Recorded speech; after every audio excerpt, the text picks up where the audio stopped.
Je suis très heureuse de vous retrouver cet après-midi pour reprendre nos travaux sur inégalité sociale et décolonisation, les rééquilibrages de la Nouvelle-Calédonie.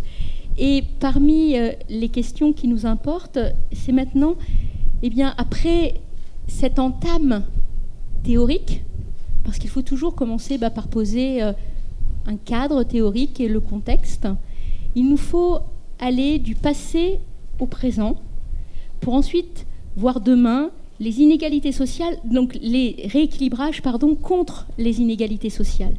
Mais cet après-midi, on va tout simplement cheminer, donc tout au long de l'histoire. Et en premier lieu, il y a une question qui est fondamentale en Nouvelle-Calédonie, c'est celle de la terre. Et c'est cette question liée à la terre, liée aux répartitions foncières, qu'elles soient en période pré- et post-coloniale, que va investir Dominique Fauchy, qui est ancien directeur de la Fédération des groupements de droit particulier local et aujourd'hui toujours membre de cette fédération, puisqu'il continue à participer activement aux travaux. Je vous cède la parole et je vous remercie. Si vous préférez là. Donc, bonjour à tous. Tout d'abord, avant de commencer, je voudrais remercier les organisateurs, dont deux qui sont à côté de moi, M. Wamitan et Mme Fabran, et aussi Mme Laouvert qui n'est pas là. Donc, voilà, on m'a donné un rôle difficile puisque je commence l'après-midi. C'est souvent difficile après le repas, mais on va essayer de faire en sorte que ce ne soit pas trop lourd pour tous. Donc voilà, en introduction, ça marche bien. En introduction, je vais prendre une citation du point 1 du préambule de l'accord de Nouméa, qui dit que l'identité kanak était fondée sur un lien particulier à la terre. Chaque individu, chaque clan se définissait par rapport à un rapport spécifique avec une vallée, une colline, la mer, une embouchure de rivière, et gardant la mémoire de l'accueil d'autres familles. Les noms que la tradition donnait à chaque élément du paysage, les tabous marquant certains d'entre eux, les chemins coutumiers structuraient l'espace et les échanges. Du coup, le thème du foncier, c'est un élément fondateur de la culture kanak, puisque l'identité même jusqu'aujourd'hui, d'un individu a une référence par rapport à la terre. C'est pour ça que ce thème il est très important. Donc voilà, au niveau de la présentation d'aujourd'hui, on va tenter d'aborder plusieurs points. Je vais essayer d'être rapide parce que la présentation ne durera que 25 minutes. Donc le premier point, c'est l'histoire et le foncier. Quel rapport entre l'histoire et le foncier en Nouvelle-Calédonie? En second point, la réforme foncière. Quel état des lieux? Quel constat au bout de presque 40 ans de réforme foncière? L'aménagement et le développement des terres coutumières, un enjeu de rééquilibrage. Et enfin, un focus sur le GDPL, un outil de développement, et par-dessus ça, un outil de rééquilibrage, point d'interrogation. Donc pour le premier point, au niveau de l'histoire et le foncier en Nouvelle-Calédonie, quelques dates, quelques rappels historiques. C'est des dates qui vont défiler un peu sous vos yeux. Donc la première, c'est la prise de possession en 1853 par la France. Suite à cela, en 1855, c'est le début des concessions de terres aux nouveaux arrivants et la création de Fort-de-France Nouméa. Donc les terres non occupées feraient partie du domaine de l'État. Suite à ces premiers, la création de Nouméa, il y a la création des réductions de la Conception et de Saint-Louis. Donc des colons vont s'installer autour du Grand Nouméa, ce qui va amener en fait à la première révolte kanak du sud de 1856 à 1859. Les chefs Kandjo et Kwindo, toute la zone de Païta, d'Mbéa, Nouméa et du Mont-d'Or. Donc vous allez vous rendre compte que en fait c'était des, je ne sais pas comment, c'est en fait c'est des tours de main, c'est-à-dire que l'administration de l'époque s'accaparait les terres Et en réponse à cela, il y a toujours eu des révoltes. C'est ça que j'essaie de traduire. Donc, suite à ça, il y a eu en mai 1854 la colonisation pénitentiaire avec l'arrivée des premiers forçats et condamnés s'installent sur le territoire suite à leur libération. Donc, suite à ça, en décembre 1857, il y a l'instauration des réserves et le cantonnement des populations indigènes. Donc, pour répondre à ça, en 1878, il y a eu l'insurrection de la région de La Foi, qui part de Boulpari jusqu'à Poyal, qui s'est soldée par la mort de plus d'1 millier de Kanaks et de 200 Européens. Et le territoire, à l'époque, n'était peuplé que de 40 000 âmes. Si on fait le ratio avec la population d'aujourd'hui, s'il y avait une telle révolte, il y aurait entre 8 000 et 9 000 personnes qui seraient mortes en moins d'1 an, quoi. Donc voilà, c'est pour illustrer ça. Donc suite à ça, il y a eu l'instauration du Code de l'indigénat en 1887, avec l'installation de déportés et des colons continueront et les espaces tribaux ne feront que diminuer par la suite. En 1917, il y a eu la révolte du chef Noël à Koné, c'est la région de Koné, Yangentou. D'ailleurs, le 100e anniversaire de cette révolte a été fêté au mois de novembre par le conseil coutumier Paichi Tiamou. Donc, suite à cela, en 1946, c'est la fin du régime de l'indigénat. Je passe un peu vite sur les dates. Donc, après, dans les années 70, face à la démographie croissante, il y a des revendications de terre qui commencent à se faire ressentir. Et aussi, liées aussi à tous les événements qui se passent en France, les mai 1968, etc., les courants de pensée sont arrivés jusqu'ici et ça s'est traduit par ça. Donc à ce moment-là de l'histoire, au début des années 70, sur la Grande Terre, 10% des terres appartenaient aux Kanaks, contre 23% de propriété privée, et le reste est constitué des terres domaniales. Donc pour répondre à ça, en 1978, on a eu la mise en place de la réforme foncière initié par le ministre Paul Dijou. Donc pour essayer de pallier à ces équilibres, justement pour répondre à ces revendications. Donc de 1978 à nos jours, plusieurs opérateurs de la réforme foncière se sont succédés. Il y en a eu 4 en tout.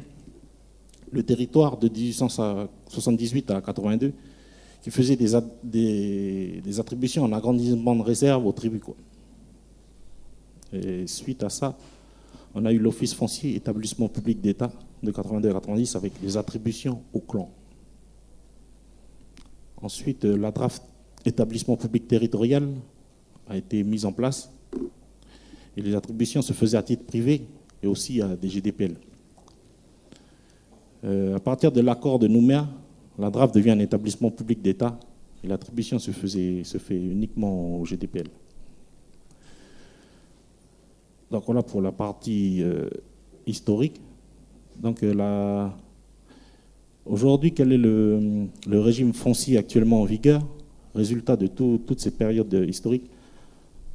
Donc en Calédonie, on a les terres de droit commun et les terres coutumières. Les terres de droit commun sont composées des terres privées, des terres domaniales qui appartiennent aux collectivités. Et les terres coutumières qui sont constituées des terres de réserve, des agrandissements de réserve, des terres attribuées aux clans et des terres de GDPL. Donc on va essayer d'exposer des données chiffrées et cartographiques. Donc suite à, comme je disais, près de 40 ans de réforme foncière,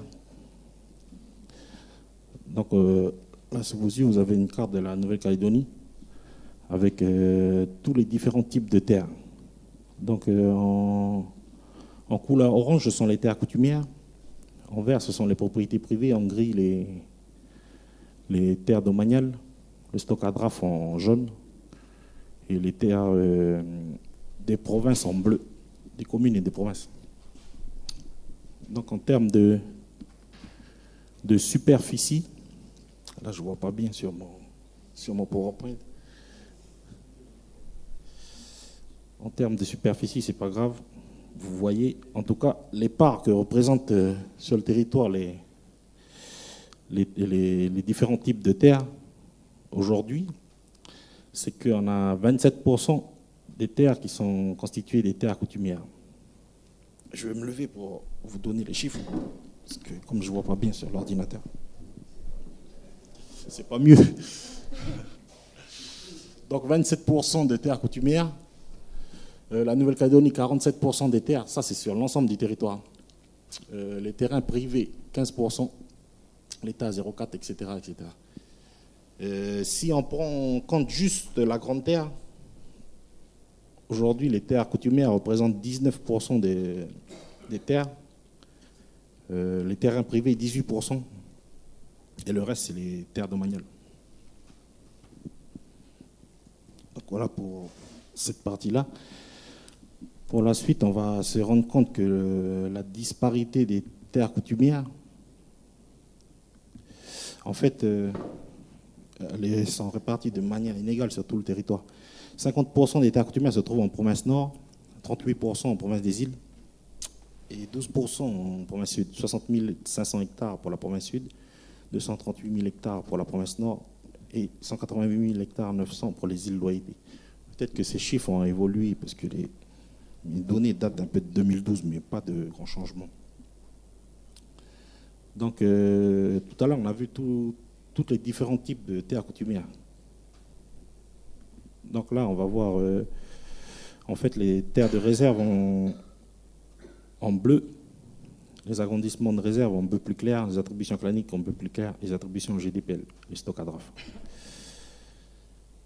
Donc pour ce qui est des parts, ce sont les réserves qui constituent la plus grosse part des terres coutumières, les réserves tribales. On a ensuite les terres de GDPL en mauve, ensuite les agrandissements de réserve et les terres attribuées au clan. Ensuite le stock à draft.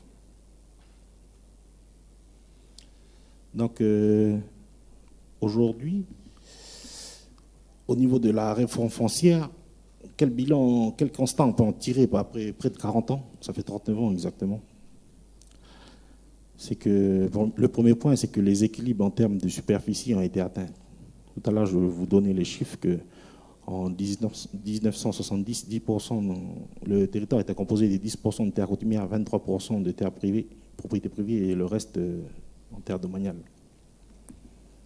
Et aujourd'hui, 19% des terres en Calédonie sont composées des terres coutumières, 18% pour les terrains privés et 62% pour les terrains de domaine. En termes de satisfaction des revendications foncières au titre du lien à la terre, aujourd'hui on a recensé près d'une cinquantaine de clans qui n'ont toujours pas retrouvé leur terre ancestrale.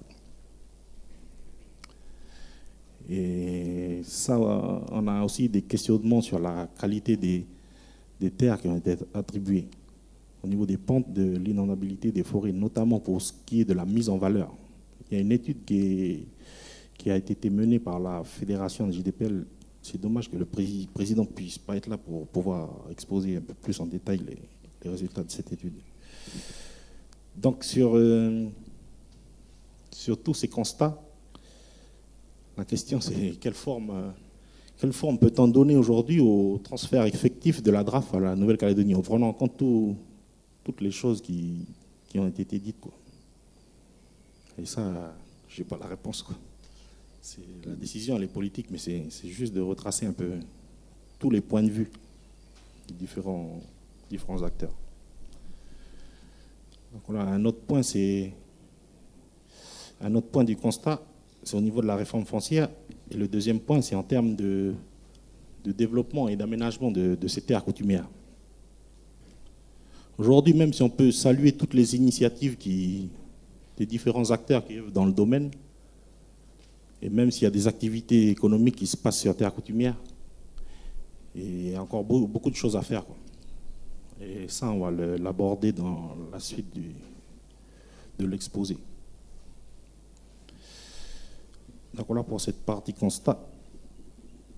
Au niveau de l'aménagement et développement des terres coutumières, c'est un enjeu de rééquilibrage. Et quels sont ces enjeux?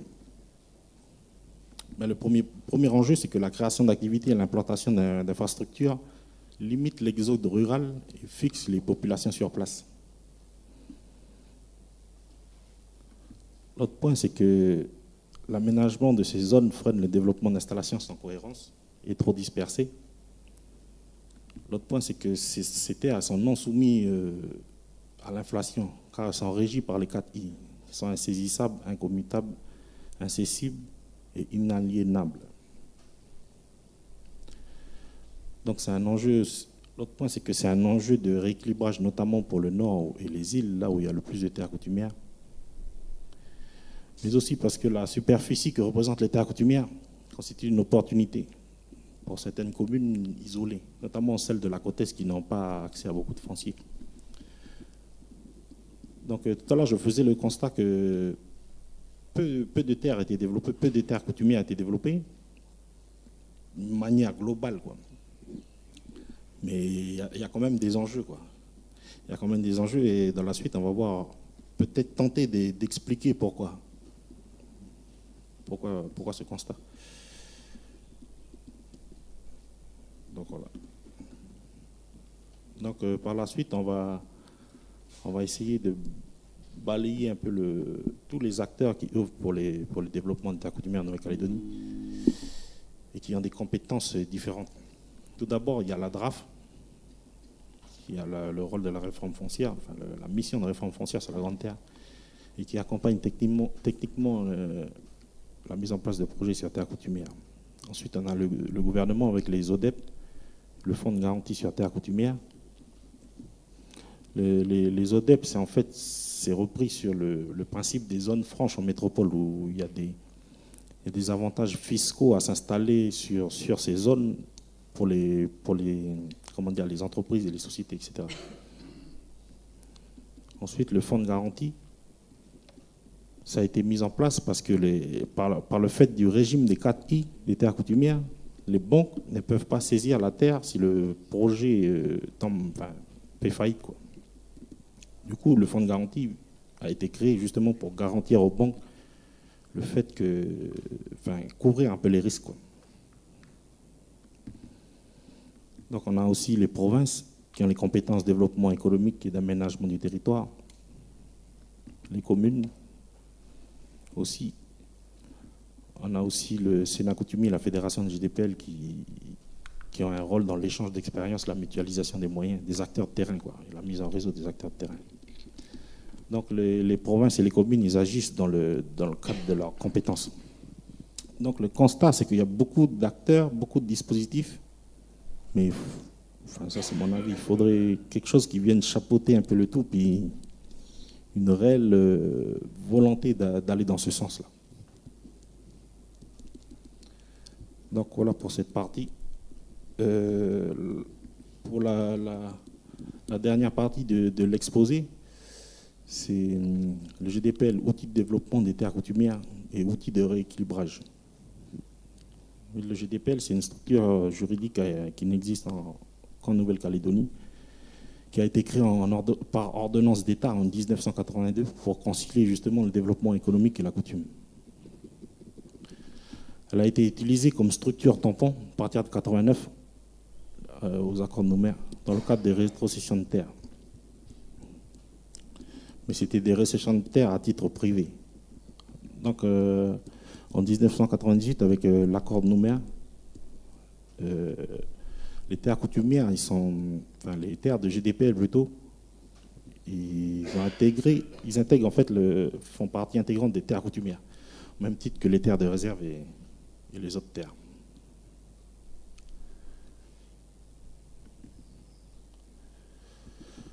Donc aujourd'hui, il y a près de 800 GDPL sur tout le territoire. Mais pas seulement des GDPL fonciers, GDPL économiques. C'est-à-dire que, on va le voir un peu par la suite, on va l'approfondir par la suite, c'est que le GDPL peut être utilisé un peu à toutes les sauces. Au niveau de la rétrocession des terres, mais aussi dans le cadre de projets de développement.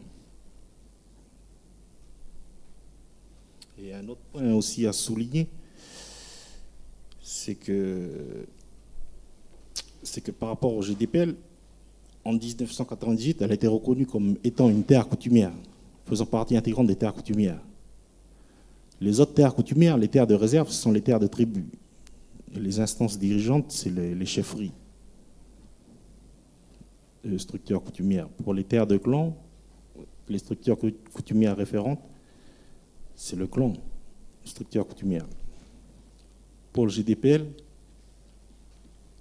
la terre, elle est coutumière. Mais l'instance dirigeante, c'est un GDPL qui, on va dire comment, qui agit selon des règles de droit commun pour gérer des terres coutumières. C'est là un peu le paradoxe.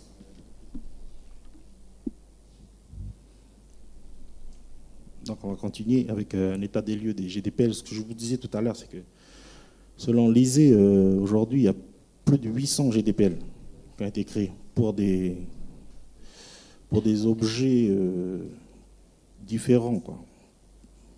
Ça peut aller de l'agriculture à l'industrie, à la construction, au transport, entreposage, l'hébergement, restauration, etc. Pas seulement le foncier, quoi.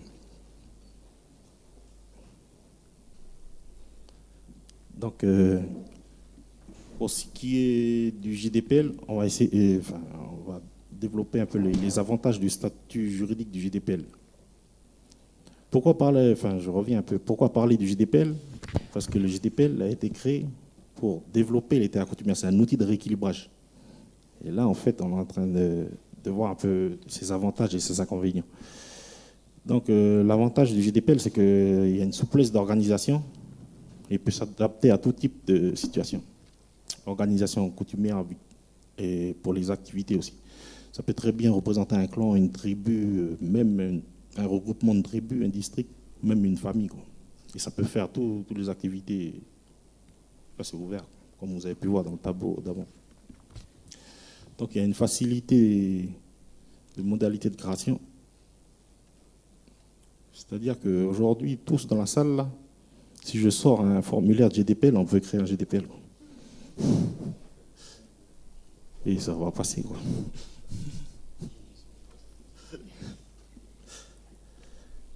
Donc l'autre point, c'est que les terres de GDPL ne sont pas soumises à l'impôt foncier, ne sont plus soumises à l'impôt foncier, mais sont soumises à l'impôt sur l'activité qu'elles exercent. Et l'impôt foncier, non soumis à l'impôt foncier depuis 2008. L'autre avantage, c'est que c'est une passerelle entre la coutume et l'activité économique. Ces avantages sont aussi des inconvénients et peuvent nous amener aussi à des abus, comme on a pu citer quelques exemples. Donc, l'absence de cadre général, principale difficulté. Là, je vais lister un peu tous les problèmes que les GDPL rencontrent. Donc, le premier, c'est sur les formalités de création et des modifications. Ce que je disais tout à l'heure, une souplesse de formalité. Il n'y a pas d'obligation particulière à la création d'un GDPL. Même les statuts de droit commun peuvent, ça s'est vu, quoi. Ils peuvent être membres du GDPL et puis même en créer, quoi. Peut se faire par acte coutumier, mais ce n'est pas une obligation, sous réserve de M. Waya qui est à côté de moi. Au niveau de la gouvernance, en fait, les structures coutumières créent un GDPL, mais il y a toujours les structures coutumières. C'est-à-dire, si un clan crée un GDPL, mais il y a toujours le clan qui est à côté. Donc, au niveau de la gestion, pour la terre, quoi, pour le foncier, quels sont les référents? C'est la structure coutumière, le clan qui l'a créé, ou c'est le GDPL?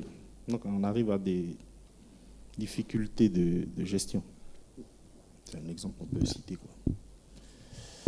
Au niveau de l'organisation, on peut le faire par nature d'activité économique, foncière, les deux, ou autre environnementale, activité récréatrice, etc. Comme on a vu dans le tableau, tous les types d'activités que peuvent exercer les GDPL. Mais aussi par organisation coutumière, comme on le disait tout à l'heure, familiale, clanique, tribale, district, polyclanique. Et même des fois, il n'y a pas de lien entre les gens qui la créent. Donc ça peut entraîner des confusions entre tous les types de GDPL. Puis on a vu quelquefois que la structure est utilisée un peu à toutes les sauces. Je peux citer des exemples, même plein. Par exemple, la semaine dernière, il y a quelqu'un qui est venu me voir pour créer un GDPL, etc., etc. Et moi, je le conseille, etc. Je le conseille, ouais, il faut faire ci, il faut faire ça, les démarches. Et à la fin, il me demande, mais tu ne veux pas intégrer le GDPL? Je dis, mais moi, j'ai aucun lien avec vous, quoi. Alors que c'est possible, quoi. Mais s'il vient, il y a de l'argent à se faire, etc. Ah non, je ne veux pas. Enfin, bref. C'était la semaine dernière. Donc, au niveau de la représentativité aussi, comme je disais tout à l'heure, au niveau de la structure coutumière qu'il a créée, et puis du bureau du GDPL. Est-ce que c'est représentatif? Parce qu'il faut savoir que, par exemple, on prend l'exemple de la tribu, composée de plusieurs clans. Quand on crée le GDPL, il faut que ça soit représentatif, tous les clans soient représentés dedans. Mais quand il y a des démissions et des décès, ce n'est pas forcément le cas, quoi. Les gens ils ont récupéré la terre et puis après, voilà. Et aujourd'hui, on a des GDPL qui se retrouvent avec un seul vieux qui reste dedans, le reste sont décédés, quoi. Et demain, le vieux, là, il décède, on se retrouve avec un GDPL qui n'a plus de membres. Enfin, il y a 2-3 exemples comme ça, 2-3 vides juridiques. Donc voilà pour la représentativité. Au niveau de l'absence de durée de mandat et du bureau du GDPL, ça revient là, l'exemple que je viens de donner tout à l'heure, c'est qu'un mandataire peut être élu à vie, quoi. Donc au niveau de la propriété foncière, c'est ce que je disais tout à l'heure, quoi. Les terres coutumières sont gérées par, enfin les terres de GDPL sont gérées par une structure juridique de droit commun. Quel droit s'y applique? Quel est le référent? C'est le mandataire ou le représentant coutumier, chef de clan, etc. Ça aussi, on peut donner plein d'exemples, quoi, de conflits qu'il y a entre la structure coutumière et la structure GDPL. Justement parce que c'est sur la durée, quoi. Au début, on crée le GDPL, tout part d'une bonne volonté, mais sur la durée, 20, 30 ans après, c'est là où on voit les différences de point de vue, etc. Et l'un n'a plus la main mise sur l'autre. Enfin, la structure coutumière n'a plus la main mise sur la structure GDPL, etc. Donc l'autre point, c'est sur les dividendes. Aucun cadre défini, ni aucune obligation.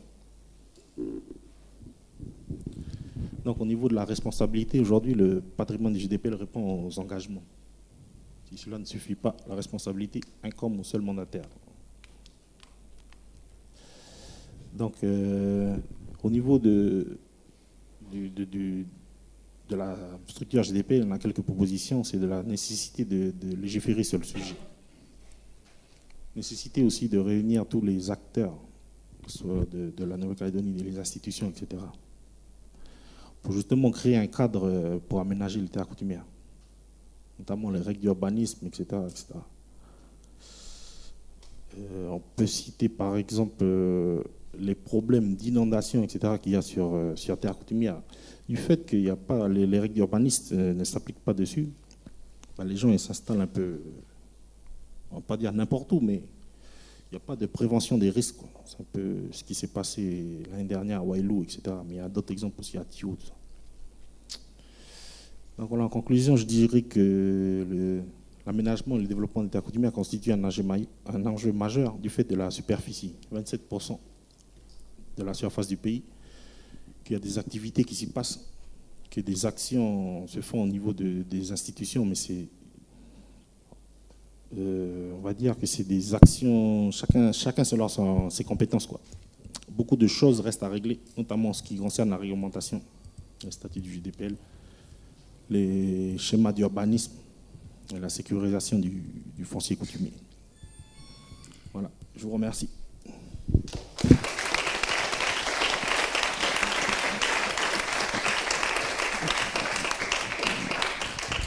Merci beaucoup.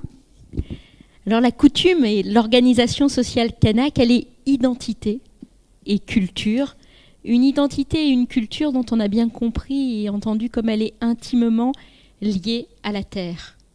Le foncier, vous l'avez rappelé, est espace, échange, et c'est un élément fondateur de la culture kanak. J'ai presque envie de dire comme la terre raconte l'histoire kanak, et elle mobilise aussi une diversité d'opérateurs, et elle s'organise entre simplicité et complexité. Simplicité, on a des outils que l'on peut utiliser avec une réelle aisance, et en même temps que de complexité derrière. Cette terre qui peut être coutumière ou de droit commun, elle est source d'une multitude de questionnements dont le GDPL, dont vous nous avez montré justement les différents enjeux et les nécessaires évolutions entre l'importance de légiférer, de se concerter, d'aménager. Beaucoup de choses restent à faire, vous l'avez rappelé en conclusion, mais au-delà, j'ai envie de dire, il y a aussi la question fondamentale de la solidarité et qui s'inscrit aussi et qui se lie dans cette terre qui raconte l'histoire kanak. Finalement, la terre raconte le passé, elle raconte aussi l'avenir. Elle est un enjeu majeur de rééquilibrage et sans doute elle pose la question des solidarités. Les solidarités, voilà aussi un élément central de la culture kanak. Elle renvoie, nous remarquerons que les organisateurs du colloque, dont 2 sont ici présents, donc Ila Ihsan n'est pas loin, en tout cas elle est bien présente avec nous par la pensée très fortement, même si elle a été retenue en Australie et qu'elle ne peut être physiquement présente. On choisit de mettre solidarité au pluriel, vous remarquerez. Les solidarités sont un élément central de la culture kanak et elles renvoient à des valeurs. Elles construisent l'identité collective kanak.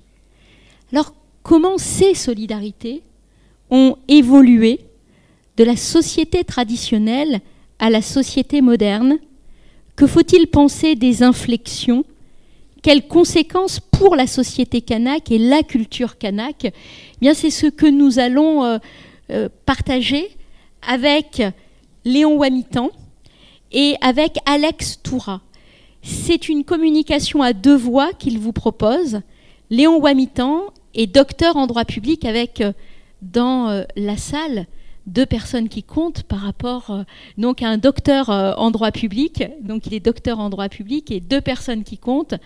La personne avec qui il avait débuté une thèse, la personne avec qui il a soutenu la thèse donc à l'université d'Auvergne. Et Léon Wamitan est aussi secrétaire général de la Maison de la Mélanésie et il est donc co-organisateur de cette manifestation aujourd'hui. Alex Toura, du Conseil coutumier de l'Aire Xaraku, est chargé des résidences culturelles au sein du Conseil coutumier. Il a pour mission notamment de promouvoir les coutumes de l'Aire. Alors, à vous 2, je cède la parole afin de pouvoir justement nous faire partager ce que sont les solidarités. Je vous remercie. Merci Florence.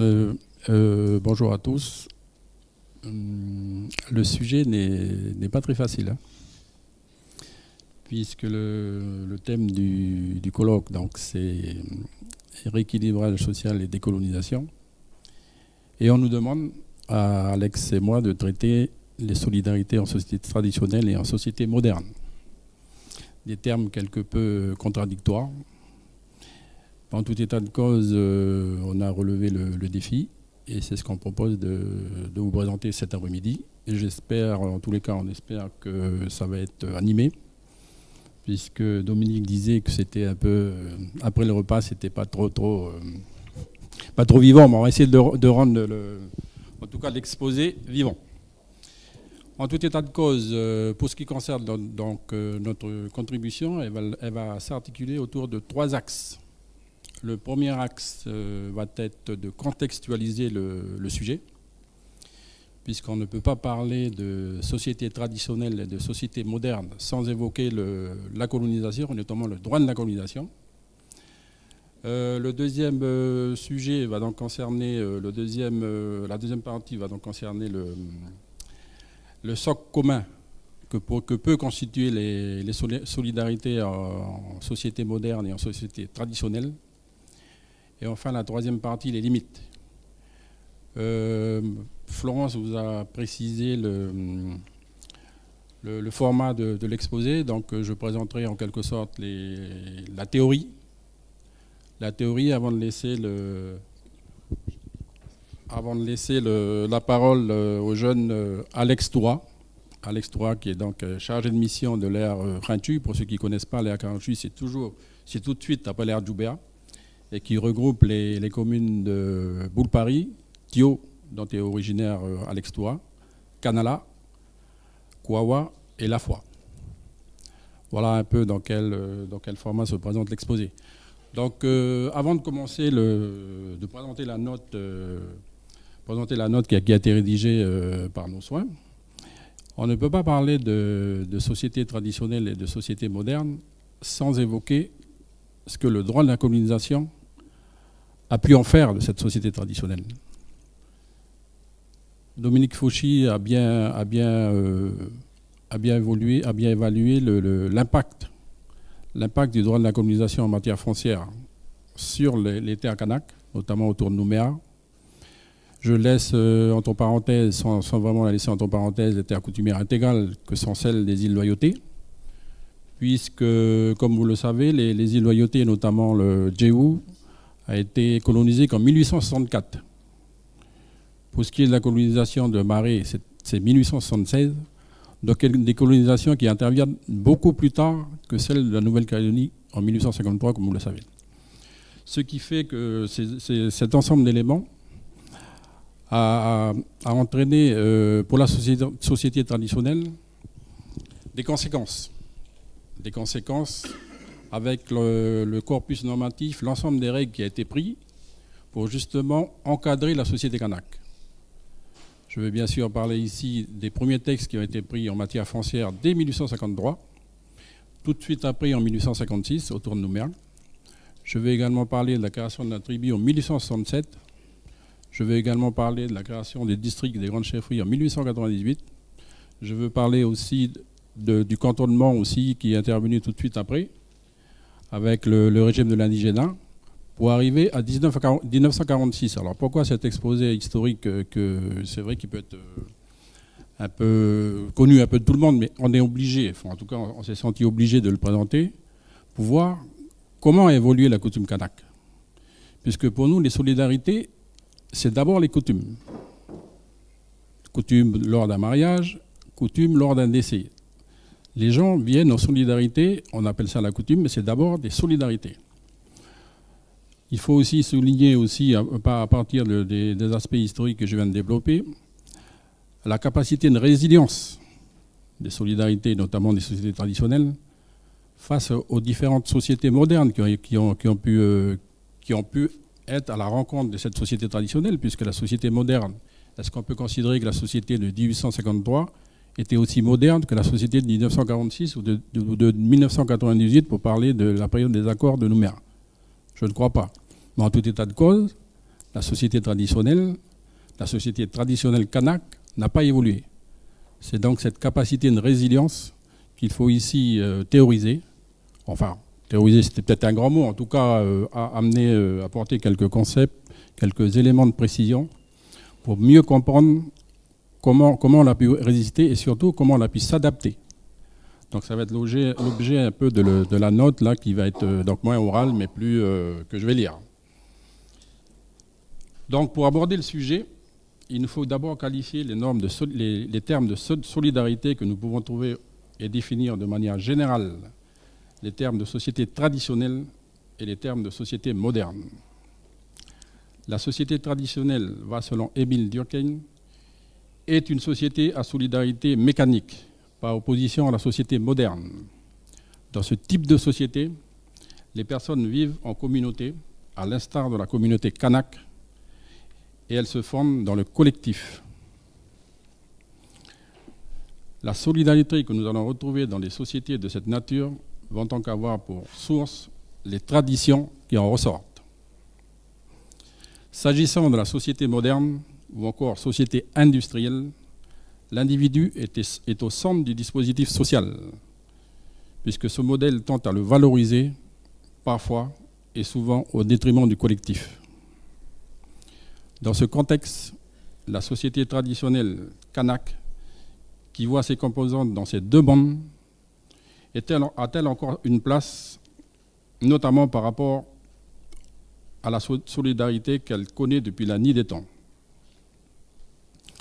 L'exercice de la solidarité pour le kanak n'est pas facile.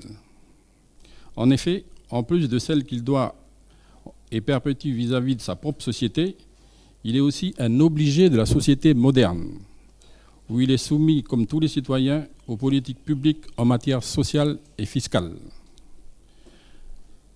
Il s'agit donc pour nous, dans un premier temps, de décrire les formes de solidarité que nous qualifierons de droit commun de la solidarité, dans le sens où toutes les solidarités que nous retrouvons dans l'objectif, autant en société traditionnelle que dans les sociétés modernes, avant d'en décrire les limites.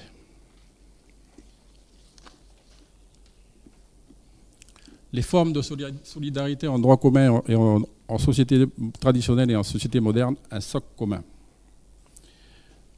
Pour ce qui concerne donc notre contribution, nous avons relevé 3 formes de solidarité qui poursuivent les mêmes objectifs, tant en société traditionnelle qu'en société moderne. La première, qui est celle d'assurer la cohésion sociale pour ce qui est des Kanaks de la tribu, du clan, de la famille, et la cohésion sociale de la société prise dans son ensemble pour la société moderne. Le deuxième point commun, assurer une solidarité transgénérationnelle ou encore pour les générations futures. Et enfin, une politique de prélèvement obligatoire commune aux 2 sociétés. Présenter un geste coutumier, ce n'est pas seulement un geste de respect envers la famille, le clan ou la tribu qui vous reçoit. Ce geste, c'est aussi à l'occasion de certains événements de la vie une manière d'exprimer sa solidarité. Les mariages, les deuils.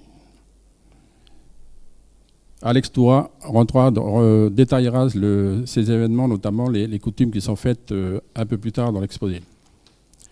Essentiellement matériel, mais aussi monétaire, faite de dons et de contre-dons, cette solidarité peut être comprise comme mutuelle, puisqu'à un geste coutumier succédera un autre geste coutumier. En quelque sorte, une forme de solidarité à double voie, où celui qui donne reçoit également. Et c'est ainsi que la cohésion sociale va s'auto-réguler, où les discours succèdent aux discours et aux gestes coutumiers, où parfois le temps n'a plus sa place.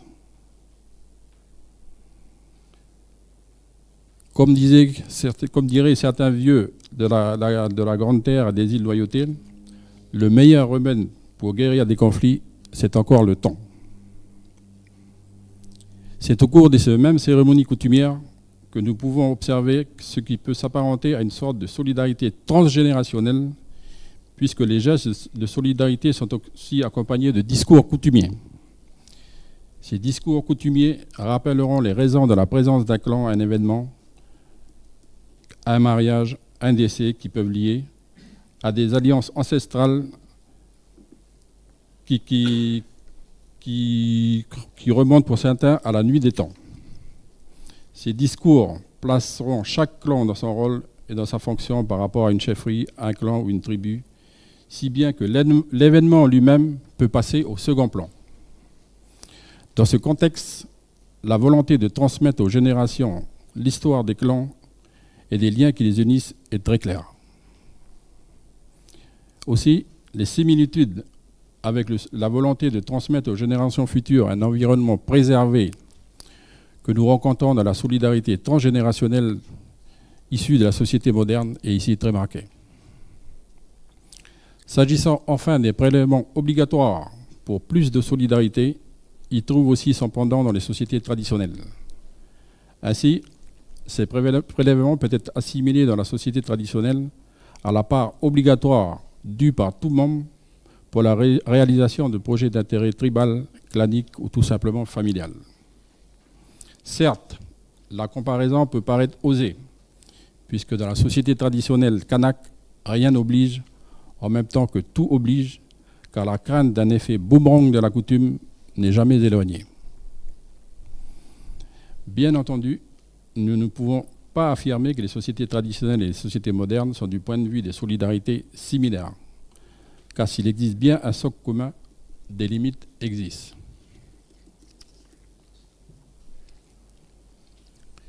Si les inégalités existent et sont réglementairement prévues, notamment par rapport au niveau de prélèvement obligatoire, la société traditionnelle ne connaît pas ou partiellement ces différences. Les solidarités sont intrinsèques au Kanak lui-même. Rites et gestes coutumiers sont la règle de droit. Le niveau de rémunération et le rang social n'interviennent pas. Tu es Kanak, donc solidaire dans et de ta société. Dans un tel schéma, le Kanak a deux faces sociales et il est redevable des deux sociétés, au contraire des individus qui composent la société moderne, qui sont assujettis qu'à une seule règle de droit.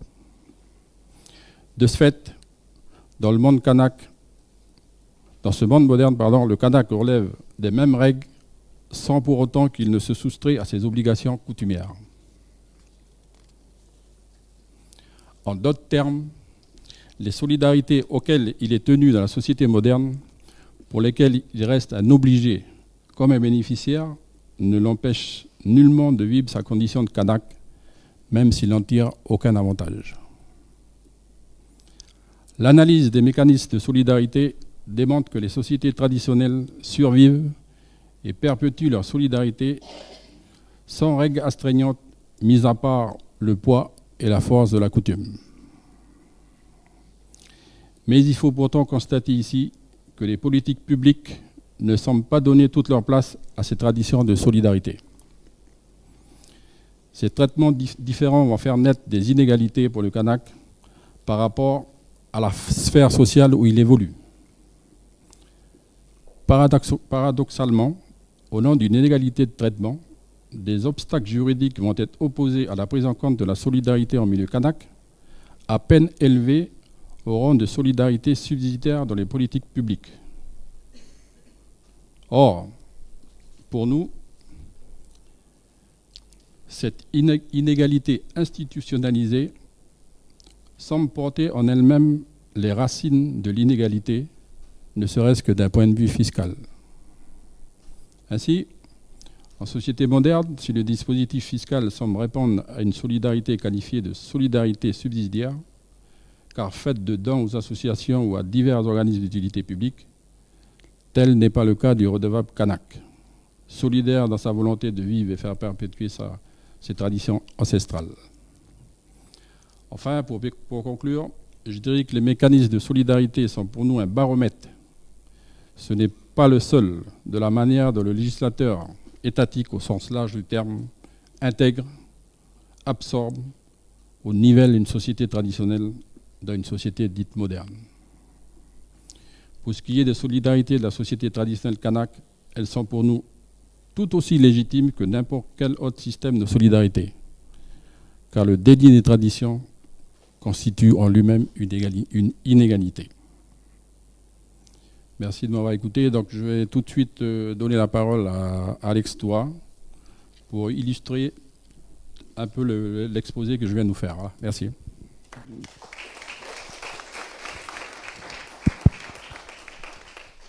Voilà, donc bonjour. Donc voilà, je suis M. Toura Alex, donc chargé de mission du Conseil d'Air Hanatu.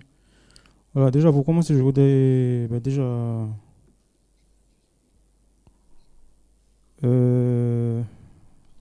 dire déjà que voilà, c'est la première fois que je participe à un colloque, du coup je suis un peu stressé. Et puis voilà, je suis là par rapport à M. Wamitan, donc il m'a invité pour justement faire un retour du travail qu'on a pu mettre en place depuis le début de l'année.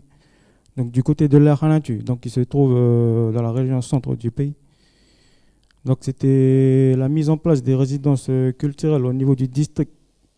Parce qu'au niveau du district, on a eu quand même beaucoup de problématiques au niveau de la jeunesse, qui rencontre aussi beaucoup de perte de repères au niveau de la société traditionnelle, comme M. Wamitan disait. Et puis l'objectif de ces résidences, c'était de rassembler au fait les différents districts de la commune, de la région, pardon. On a 6 districts Donc sur les 6 districts de la région Khanatu, le plus gros travail, c'était de rassembler un peu tous les chefs coutumiers, les clans qui sont dans chaque district. Et puis, le gros souci qu'on a eu pendant l'organisation de ces résidences, c'était surtout de passer l'information dans tous les districts et puis faire comprendre aux différents clans et chefs de famille qu'il fallait se mettre se rassembler et puis se mettre en lien pour pouvoir trouver des solutions pour les jeunes justement. Donc surtout les jeunes, les nouvelles générations qui sont là sur le bord de la route. Et puis à partir du moment où l'information a été comprise par toutes les différentes familles, les clans du district, donc il y a eu une solidarité, on va dire. On va dire que le district il a pu comprendre qu'il fallait se mettre ensemble et puis laisser un peu les petits soucis entre nous, les familles des districts, pour pouvoir se rassembler et puis faire attention justement à ce qu'on va donner les jeunes générations. Et puis le support de ces résidences, c'était de justement remettre en place les transmissions des savoir-faire traditionnels. Parce que, comme M. Wamiton il disait, c'est qu'au niveau de la société traditionnelle, on a beaucoup de pertes au niveau coutumier et au niveau des pratiques coutumières. Et la société moderne aussi, elle a apporté beaucoup de choses qui nous ont aidés à s'organiser aussi par rapport à nos pratiques coutumières. C'est-à-dire qu'aujourd'hui, on a la chance d'avoir des portables, des mobilistes, des téléphones. On a aussi l'Internet qui est là aussi pour pouvoir se connecter et tout pour les rassemblements coutumiers. Donc c'est un gagne-temps par rapport à l'organisation qu'on a eue depuis très longtemps déjà. Et puis c'est surtout pour faire comprendre aussi que avec tous les outils qu'on a aussi par rapport à la société moderne, comment on s'organise pour justement garder la société traditionnelle comme elle est.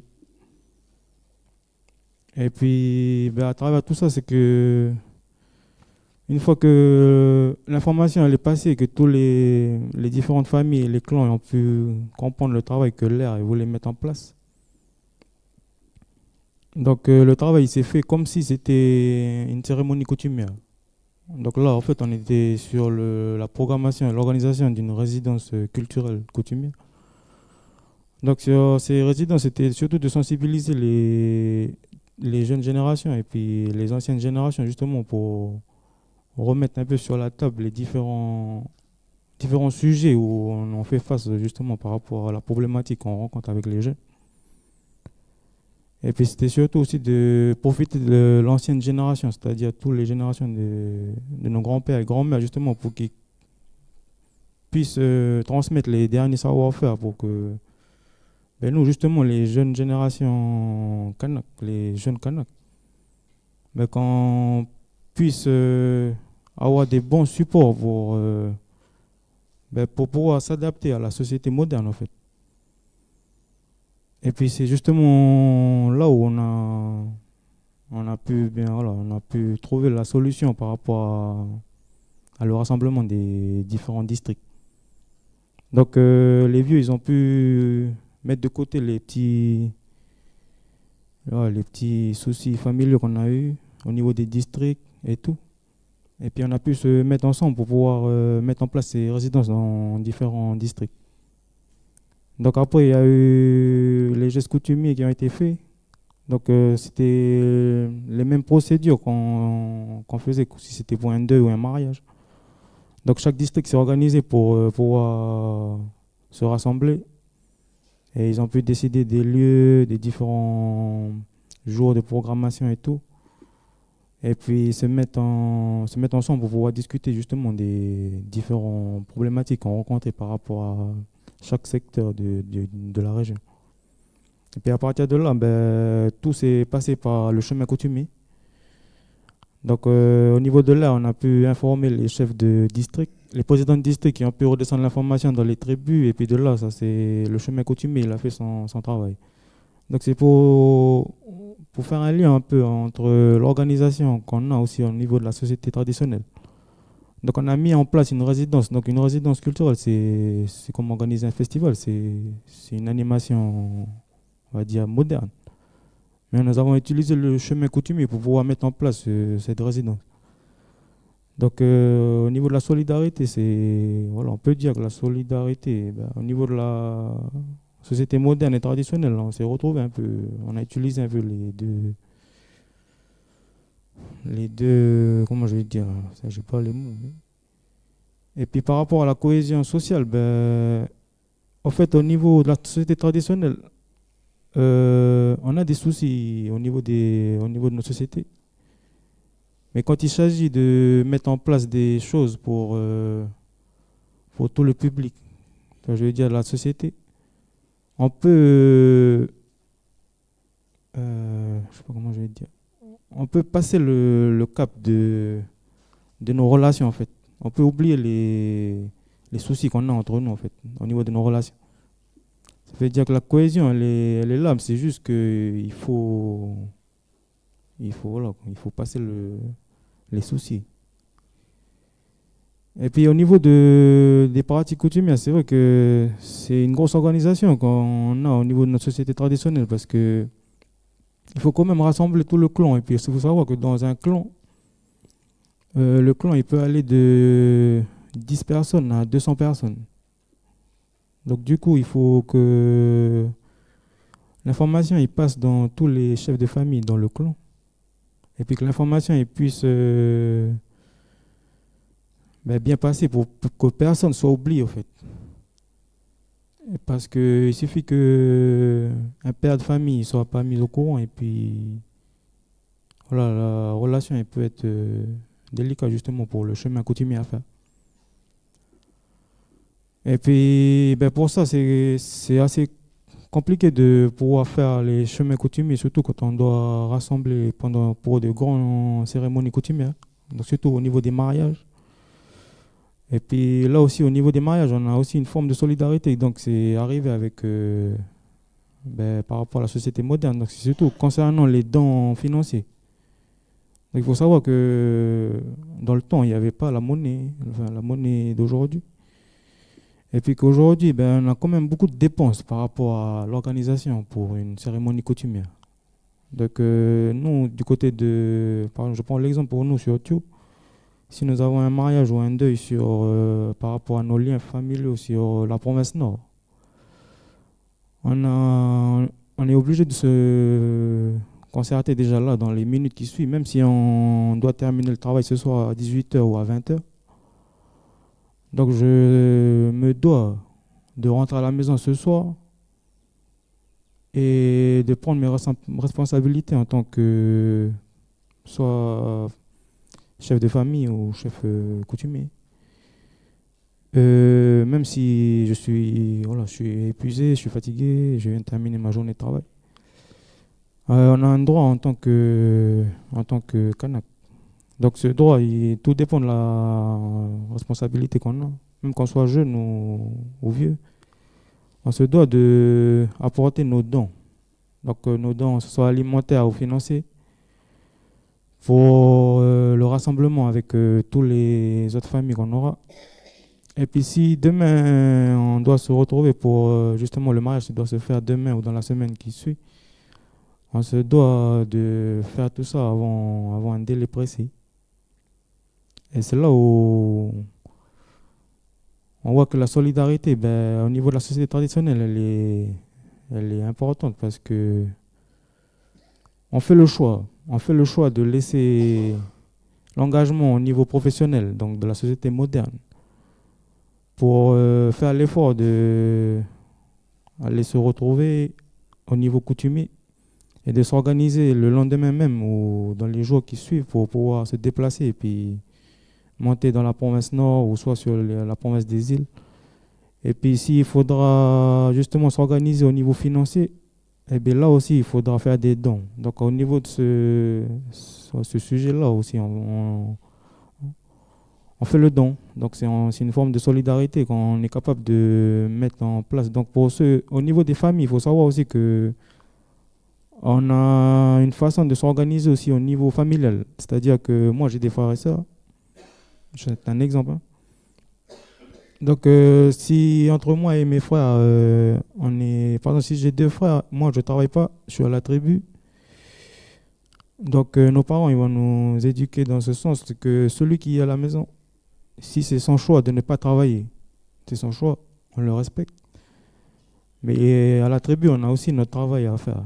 Donc du coup, lui, il se chargera de entretenir la maison, entretenir le foyer et entretenir toutes les relations coutumières et familiales du clan et de la famille. Et tout ce qui est travail des champs, de la terre. Donc ça, ce sera pour celui qui est à la maison.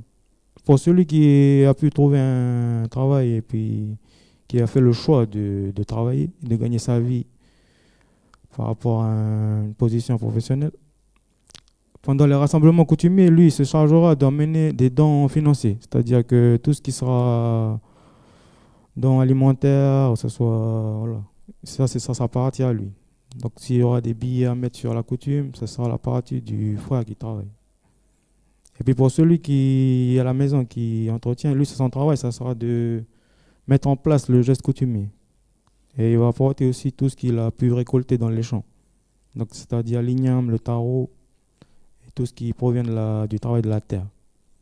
Donc au niveau de chaque famille aussi, au niveau de la tribu, en société traditionnelle, on s'organise justement par rapport à notre nouvelle façon de vivre. Donc aujourd'hui, on est confronté à ça, surtout nous, les nouvelles générations. Donc on essaye toujours de trouver sa place au niveau du travail coutumier, au niveau de notre solidarité et puis notre cohésion sociale, au niveau de la tribu. Et puis c'est vrai que de nos jours, ça devient pas un problème, mais c'est juste que les nouvelles générations, ils ont tendance à oublier au fait où on doit trouver nos limites justement, au niveau de la société moderne et de la société traditionnelle. Parce que la coutume, elle est aussi en train de perdre vraiment sa vraie force spirituelle et culturelle.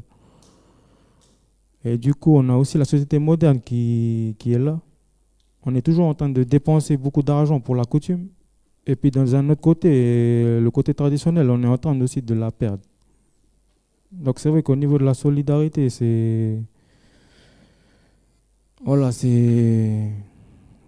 on ne sait plus trop où on va en fait justement. Et puis l'important c'était que dans les résidences, on a pu analyser au fait toutes les générations confondues, les jeunes comme les plus vieux, en fait, avec le temps où on est arrivé.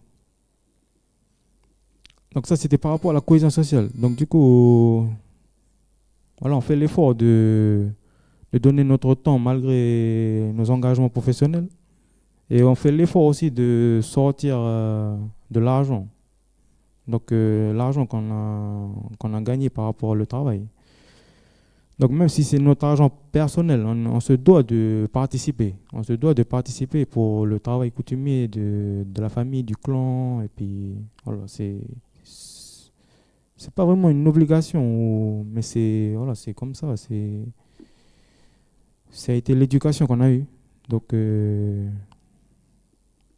c'est vrai que ça pénalise beaucoup d'entre nous aujourd'hui parce que concernant la société moderne, quand on a un salaire, on est libre de dépenser comme on veut notre salaire. C'est notre sueur, voilà. Mais quand on te dit qu'il faut que tu donnes tant d'argent parce qu'on doit construire quelque chose pour la maison commune ou pour des cérémonies coutumières, on se doit de donner un peu. Et puis au niveau de la solidarité transgénérationnelle, il y a beaucoup d'anciens qui ont voulu transmettre justement leur savoir-faire pour que justement nous, les nouvelles générations, on puisse savoir les limites de la société moderne et de la société traditionnelle. Donc voilà, au niveau des différentes formes de solidarité M. Womiton il a pu souligner justement dans son introduction. Et puis moi, j'ai fait que faire le retour de l'expérience qu'on a eue durant ces différentes résidences culturelles. Donc voilà, j'espère que j'ai apporté un peu plus de réponses justement au thème qu'on était dessus pour la solidarité. Puis je vais m'arrêter là, puis je vais juste remercier M. Wamiton de m'avoir invité avec son équipe pour le colloque d'aujourd'hui. Et puis voilà, j'espère qu'on a bien été entendu. Voilà, merci.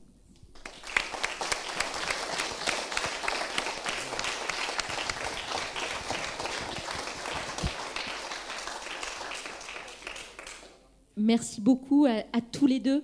Et l'on a bien entendu par l'un et par l'autre comme la Société Canaque est fondée sur une approche collective, sur le don et le contre-don, expression même de la solidarité.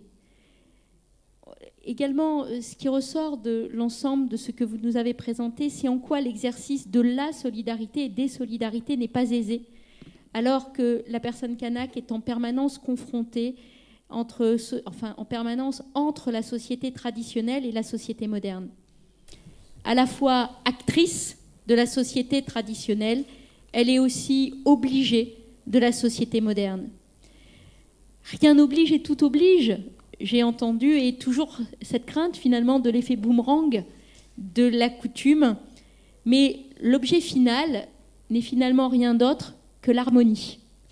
L'harmonie qu'il faut recoudre lorsque elle est rompue, et le cas échéant, oui, il faut procéder à de la couture. Et les solidarités sont un instrument par le don et le contre-don pour recoudre l'harmonie, pour poursuivre la cohésion sociale, assurer le lien entre les générations, entre les clans, dans le respect de la tradition. Alors la société moderne a un gain de temps, mais la société moderne aussi parfois qui éloigne de la société traditionnelle, sans doute la culture, et c'est ce que vous nous avez dit aussi, en tout cas laissé entendre, est un instrument, un vecteur pour réussir l'alchimie entre modernité et tradition. Et peut-elle être aussi un outil de lien au-delà d'une dimension ethnique. Donc, les inégalités sociales interrogent les solidarités, interrogent cette confrontation permanente entre tradition et modernité. Sont-elles marquées ethniquement? Comment dépasser les dimensions ethniques? Louis Waya, directeur de la gestion et de la réglementation des affaires coutumières de la Nouvelle-Calédonie, va nous présenter une communication sur spécifiquement les distinctions ethniques dans la Nouvelle-Calédonie contemporaine. Je lui cède la parole et je vous remercie chacun.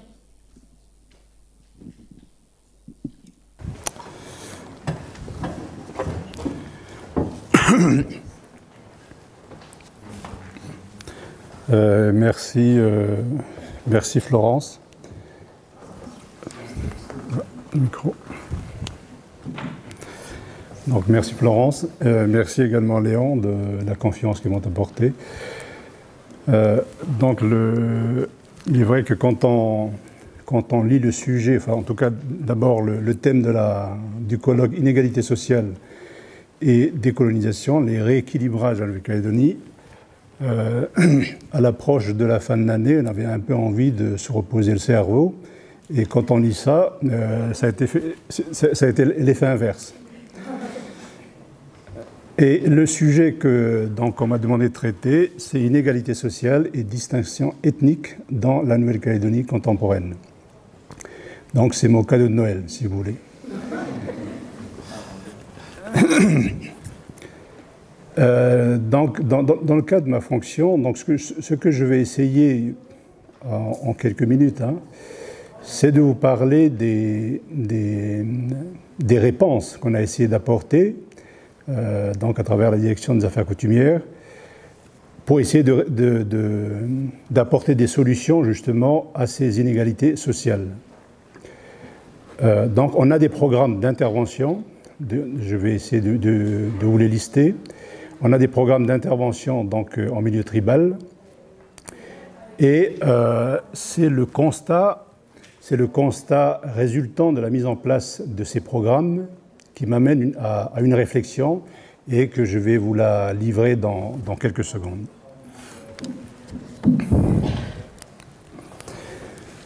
Alors, donc, comme je disais, au sein de la DGRAC, donc on a 5 programmes d'intervention en milieu tribal, un dispositif de sécurité civile qui consiste donc à former ce qu'on a appelé une réserve tribale de sécurité civile.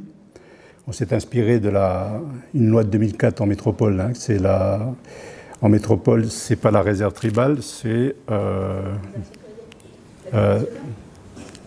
du coup ça m'échappe. On a un deuxième dispositif qui est un programme d'équipement des chefferies, donc pour équiper nos chefferies, nos chefs et nos chefs et nos grands chefs. Un programme de nettoyage des bords de route non classés, donc ce sont les routes non communales, donc les communes délaissent ces routes, donc on a un programme de nettoyage de ces bords de route. Vous allez comprendre pourquoi je les liste. On a un programme également de construction, de rénovation des maisons communes au sein des tribus qui participe justement à ce qu'a développé Léon et Alex, à la cohésion en milieu tribal, parce que l'individualisme déstructurant fait ravage aussi dans nos tribus. Un programme de gestion des cours d'eau situés en terre coutumière. Comme vous le savez, les cours d'eau situés en terre coutumière est déconnecté du domaine public en général, du domaine public tout simplement. Et on a pas encore un programme, mais on espère que ça le deviendra l'année prochaine. C'est un projet en cours qui est un projet de secours en mer pour les tribus côtières pour répondre à la préoccupation de réduire la vulnérabilité des usagers de la mer, entre guillemets, dans les tribus côtières. Donc, la mise en place de tous ces programmes donc, résulte du constat que j'évoquais tout à l'heure, c'est-à-dire de l'accès inéquitable aux ressources socialement valorisées. Donc, cela concerne les tribus, donc, sur un plan ethnique, les Kanaks, et donc, ça, c'est le premier constat. Le second constat, qui est tout aussi préoccupant, c'est l'absence, c'est ce qu'on a remarqué, c'est l'absence de dynamisme. Là, je parle en général, parce qu'il y a des tribus qui sont très dynamiques, mais certaines le sont moins. Donc, le deuxième constat, c'est donc l'absence de dynamisme qui a des conséquences sur la mise en œuvre concrète des programmes et des incidences budgétaires, parce que par les temps qui courent, donc en période de restriction budgétaire, lorsqu'on a un taux de réalisation budgétaire qui n'est pas très élevé, donc on est rappelé à l'ordre par nos bien-aimés élus du Congrès. Donc c'est toujours problématique pour nous.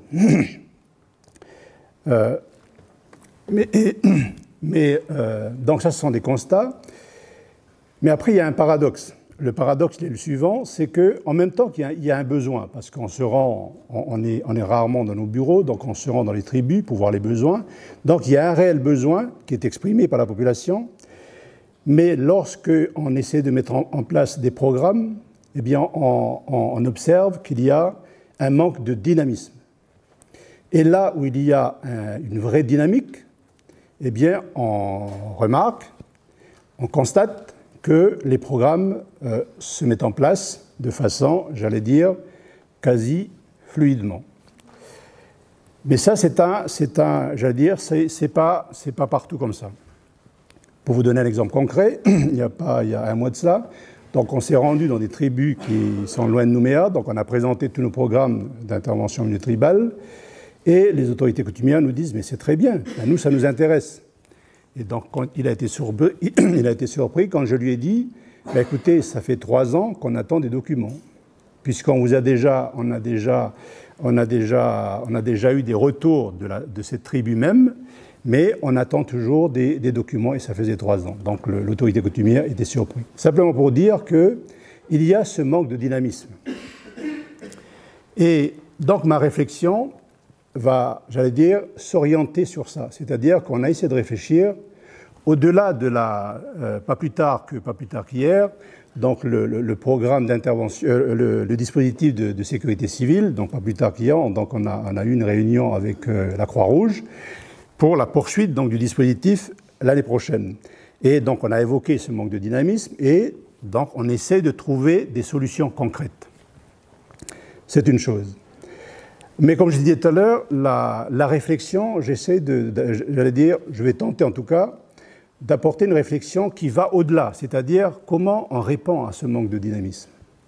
Puisque le sujet, le thème du colloque, c'est inégalité sociale et décolonisation. Donc ça veut dire qu'on a fait un lien avec les inégalités sociales, on a fait un lien avec la décolonisation. Donc je me suis interrogé. Et donc la réflexion que je vais vous livrer maintenant, je me suis demandé, mais d'où vient ce manque de dynamisme? D'où vient cette sorte de torpeur qu'il y a, qu'on voit dans nos tribus? Cette sorte d'engourdissement. Et nous, on ne peut pas, j'allais dire, on n'est pas insensible à ça, surtout que nous, on vient de là. Moi, je viens de là, Léon pareil et Alex pareil. Donc on essaye de, j'essaie de réfléchir, et c'est la réflexion que je veux, d'aller au-delà du simple constat matériel et des simples, solutions matérielles qu'on peut apporter, ou procédurales. Et je me dis que certainement que pour comprendre les problèmes de son pays, il faut se situer dans le temps. Donc je vais commencer par une citation, pas pour faire joli, mais vous allez comprendre pourquoi. C'est Chateaubriand. Chateaubriand a écrit « Pour être l'homme de son pays, il faut être l'homme de son temps ». Et donc, je me répète, je suis persuadé donc que pour bien comprendre les problèmes de son pays, il faut se situer dans le temps, c'est-à-dire se poser la question, mais dans quel temps nous sommes? Donc, tout à l'heure, on parlait de la décolonisation. Donc, décolonisation, ça nous fait un lien direct aussi avec la colonisation, donc la période coloniale. Et donc, pour se situer dans le temps, et ensuite, par rapport au temps, dans notre temporalité, je vais faire un parallèle entre le temps biologique et le temps que j'ai appelé civilisationnel. Le temps biologique, nous avons la naissance, nous avons l'enfance, l'adolescence, la jeunesse et la maturité. Je laisse la vieillesse, je vais m'arrêter à la maturité. Le temps civilisationnel, elle commence aussi par la naissance, puisque elle commence par la naissance de la connaissance, la naissance des concepts, la naissance des théories. Elle passe aussi par l'enfance, puisque l'enfance, c'est l'apprentissage, c'est la divulgation. À partir du moment où on a fait naître des connaissances, eh bien, il faut la divulguer, il faut la faire connaître, il faut la partager. Bon, je ne serai pas lent, rassurez-vous. Ensuite, il y a l'adolescence. Je pense qu'on est tous des papas ici, des mamans. On a eu nos adolescents, on sait comment nos adolescents se comportent. L'adolescence, eh bien, sur le plan civilisationnel, il y a aussi l'adolescence. C'est le temps de l'affirmation, c'est le temps de l'imposition. Et je situerai ce temps-là à la période coloniale, puisque on sait que c'est dans cette période-là que les États-nations ont voulu s'imposer, ont voulu s'affirmer. Et parfois, j'allais dire, au mépris même des concepts qu'ils défendaient alors. Luc sourit, mais je ne vais pas, j'irai pas plus loin. Ensuite, ça c'est l'adolescence. Ensuite, je disais tout à l'heure, dans le temps biologique, il y a la jeunesse. Eh bien, sur le plan civilisationnel, il y a aussi la jeunesse. Puisque aujourd'hui, plus qu'alors, on parle du dialogue culturel. M. Fabron le sait, en métropole, à certains moments, on parle du dialogue des juges, entre les juges français et les juges européens, etc., etc. C'est le dialogue. Et on sait que quand on est adolescent, le dialogue est impossible. Mais c'est quand on grandit et quand on devient un jeune homme ou une jeune fille que le dialogue s'instaure à nouveau. Et donc je reviendrai un peu plus tard. Mais c'est aussi le temps de l'affranchissement, c'est-à-dire que le jeune, quand il est adolescent, eh bien, j'allais dire, il fait voler en éclats tout ce qu'il a appris, parce que c'est le temps de l'adolescence. Mais quand il est jeune, eh bien, il revient à ce qu'il a appris de ses parents. Mais en même temps, il veut s'affranchir, parce qu'il veut construire sa propre expérience. Donc c'est aussi le temps de l'affranchissement. Et enfin, comme je disais tout à l'heure, la maturité.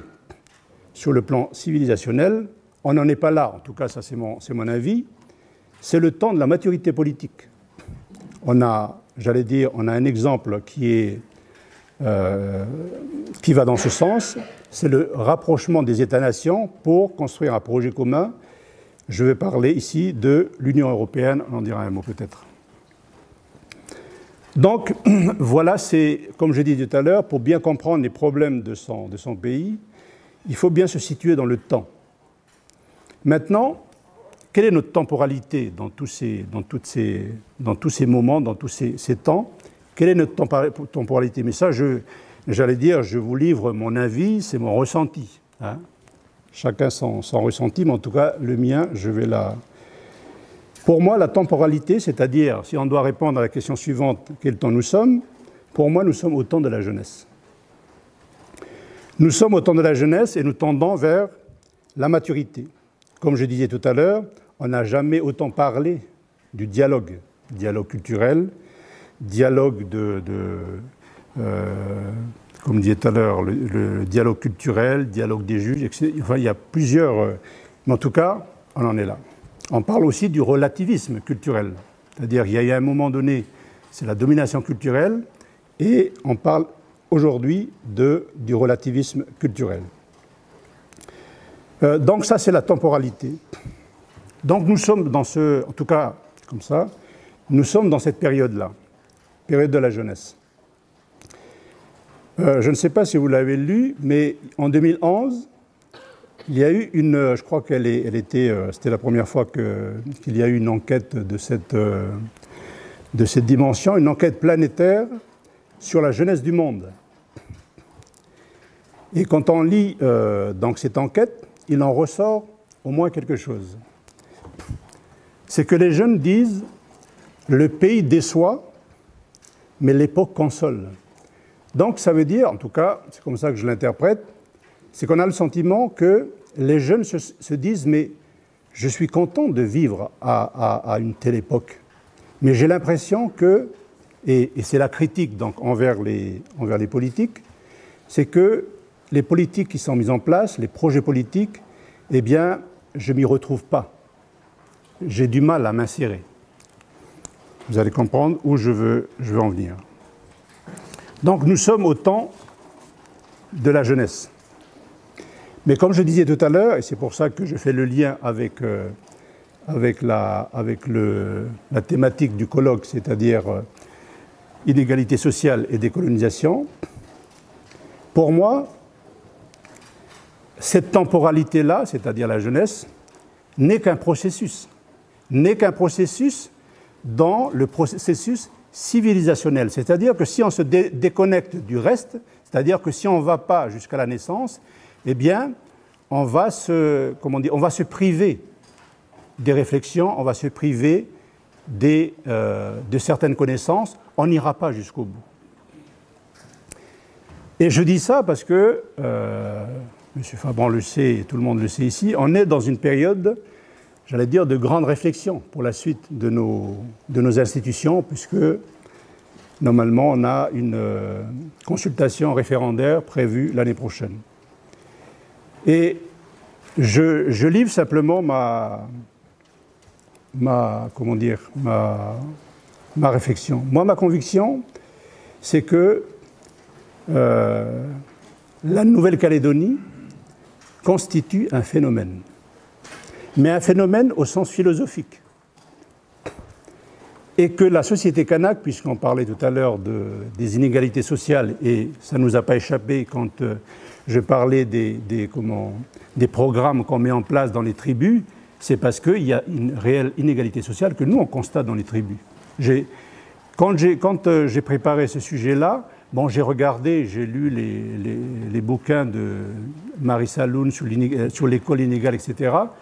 Mais j'ai dit, je vais pas vous abreuver de statistiques, mais je vais vous parler de ce que j'ai vu sur le terrain et de la réflexion qui m'amène aujourd'hui, c'est-à-dire sur le manque de dynamisme. Et quand je dis que, pour moi, la Nouvelle-Calédonie est un phénomène, pour dire les choses simplement, c'est que ma conviction, c'est que la Calédonie a quelque chose à apporter au monde. Mais il faut qu'on s'inscrive dans ce processus. Il faut que le processus, je disais tout à l'heure, de la jeunesse, il faut que ce processus-là soit véritablement un processus dans le processus civilisationnel.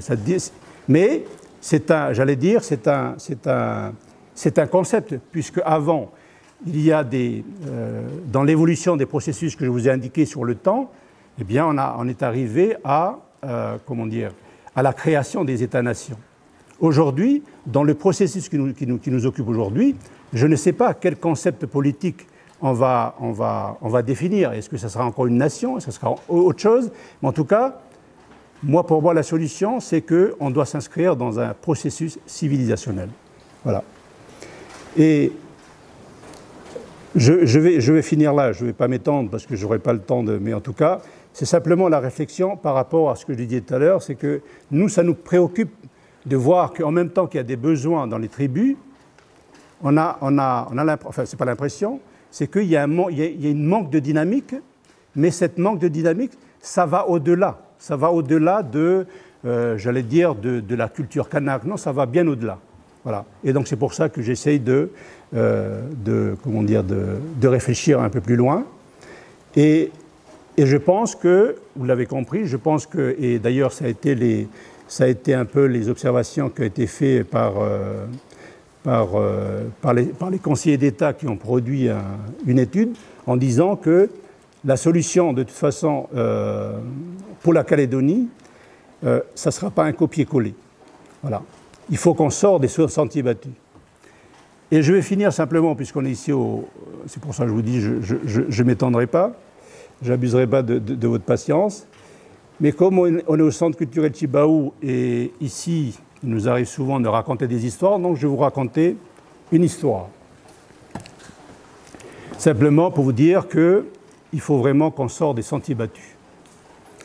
Ça se passe en Afrique. Mais j'allais dire, la moralité vaut aussi pour nous. Ce sont deux amis. Je vais les appeler A et B. Et l'ami A avait perdu un objet. Et l'ami B vient le trouver, et il voit son ami en pleine sueur, en train de chercher dans la paille. Alors, l'autre, sans demander son reste, il se met à chercher avec l'autre. Hein? Donc, il cherchait là. Il cherche. Et les minutes s'égrènent, voire des heures. Et à un moment donné, l'ami B demande à l'ami A, mais parce que il cherchait dans la lumière.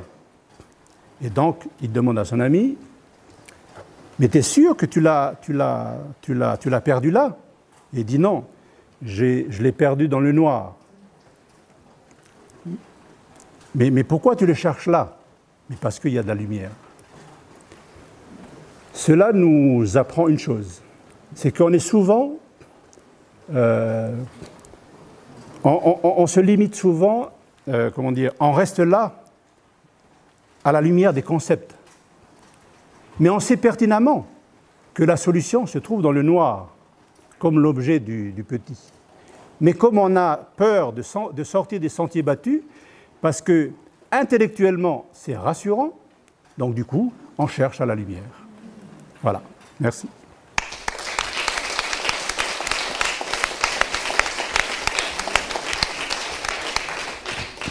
Merci beaucoup.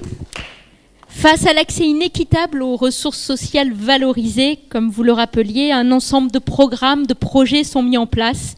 L'objectif est la réduction des inégalités. Et sans cesse, vous nous rappelez comme vous pouvez être confronté au dynamisme relatif des espaces et des acteurs, où ces programmes, ces projets ont vocation à se déployer.